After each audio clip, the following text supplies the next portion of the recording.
इस वक्त देश भर के सभी छात्र छात्राएं बोर्ड एग्जाम की तैयारियों में जुटे हुए हैं। ऐसे में प्रधानमंत्री मोदी की परीक्षा पर चर्चा का 7वां संस्करण आयोजित किया गया, जिसका अजमेर सावित्री राजकीय उच्च माध्यमिक विद्यालय में बड़ी स्क्रीन लगाकर सीधा प्रसारण विद्यार्थियों को दिखाया गया। पीएम नरेंद्र मोदी द्वारा सभी छात्र छात्राओं के साथ ही शिक्षक और अभिभावकों से भी चर्चा की गई और स्टूडेंट्स को परीक्षा में बेहतर करने और तनाव से बचने की टिप्स भी दी गई। सावित्री कन्या उच्च माध्यमिक विद्यालय के प्रधानाचार्य ने जानकारी देकर बताया कि प्रधानमंत्री नरेंद्र मोदी द्वारा विद्यार्थियों को परीक्षा को लेकर जो वीडियो कॉन्फ्रेंस की जा रही है वह बहुत ही सराहनीय है। इस कॉन्फ्रेंस में देश के कई बच्चों से पीएम मोदी ने चर्चा की और परीक्षा में बच्चों द्वारा लिए गए तनाव को कम करने के लिए सभी बच्चों को विस्तारित तरीके से जानकारी दी। उन्होंने कॉन्फ्रेंस के माध्यम से परीक्षा में होने वाले तनाव को कैसे कम किया जाए उस विषय पर चर्चा करते हुए कहा कि संगीत विषय के शिक्षक ही बच्चों के तनाव को संगीत के माध्यम से दूर कर सकते हैं और कहा कि बच्चों को प्रारंभ से ही ऐसा वातावरण बनाना चाहिए कि जब परीक्षा का समय नजदीक आए तो उन्हें ज्यादा तनाव न झेलना पड़े। इन सब चर्चाओं के साथ प्रधानमंत्री नरेंद्र मोदी द्वारा सभी शिक्षकों की सराहना भी की गई।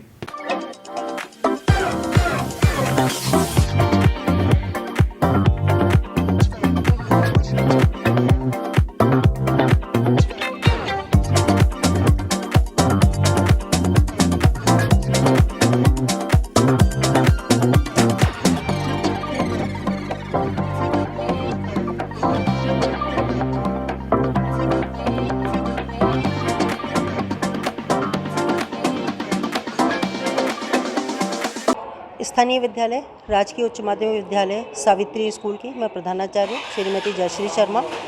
परीक्षा में कार्यक्रम के तहत आज माननीय प्रधानमंत्री जी बच्चों को जो संबोधन दे रहे हैं,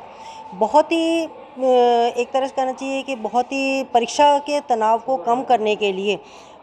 विस्तृत जानकारी और बहुत ही संवेदनात्मक रूप से वह प्रस्तुत कर रहे हैं बच्चों को कि परीक्षा के समय तनाव को कैसे कम किया जा सकता है। इसमें शिक्षकों की भी महती भूमिका है, जिसमें अभी जैसा कि उन्होंने बताया कि संगीत का जो शिक्षक है वो बच्चे के तनाव को प्रारंभ में संगीत के माध्यम से ही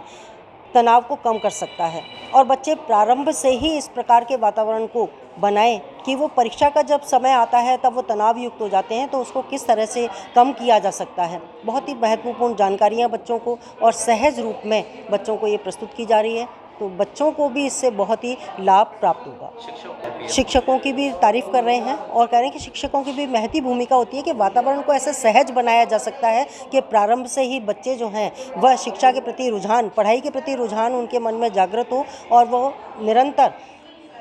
अध्ययन की ओर अग्रसर होकर के और तनाव को कम कर सकते हैं।